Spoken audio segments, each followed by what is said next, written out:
Now, what happened at the U.S. Capitol yesterday was an insurrection against the United States incited by President Trump. The president promoted conspiracy theories that motivated these thugs.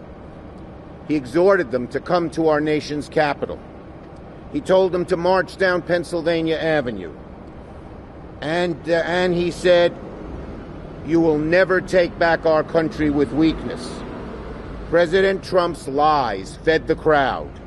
He directed their anger at Capitol Hill, and his demagoguery whipped them into a frenzy. Let me be clear. These were rioters, insurrectionists, goons, thugs, domestic terrorists. They, of course, bear responsibility for the mayhem yesterday. They should be prosecuted to the full extent of the law, and if this administration won't, I'm confident the next administration will. No leniency for these people. They have the cameras all over. They have their pictures. No matter what part of the country they came from, we ought to go after them right now. But make no mistake about it. The reprehensible acts yesterday were incited by the President of the United States. Yesterday's events would not have happened without him. If there were no President Trump, this would not have happened, plain and simple. The fish stinks from the head, plain and simple. And so I believe the president is dangerous and should not hold office one day longer. He may have only 13 days left as president, but yesterday demonstrated that each and every one of those days is a threat to democracy so long as he is in power.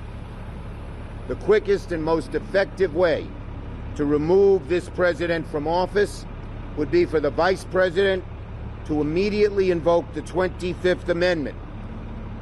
The vice president can invoke the 25th Amendment today, and if the cabinet votes, he's gone. They should do it now.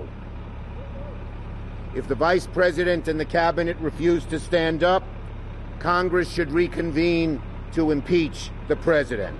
Plain and simple. We don't need a lengthy debate.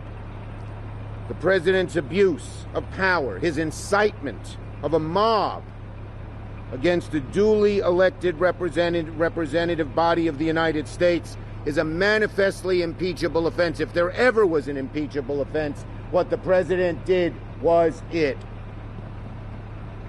And if you don't think he won't spend his days out of office promoting conspiracies, stoking grievances, and doing more of the same, you're kidding yourselves.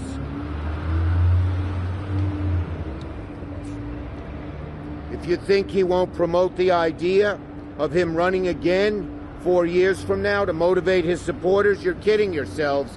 And in impeachment, there's a charge that allows the Congress to say he can never run for office again. That should be invoked as well. It was appalling how ill-prepared the Congress was for these attacks, which were known about in advance. I will dismiss the Sergeant at Arms the day I become Majority Leader, January 21st, if McConnell, who appointed him, doesn't get rid of him sooner. He must go. He did a terrible, terrible job. The men and women of the Capitol Hill Police, they're fine people, but they had no leadership, no preparation. Everyone knew this would happen. The Sergeant at Arms has been derelict in his duty. He doesn't deserve to be in office. Again, he was appointed by Mitch McConnell because McConnell is Majority Leader.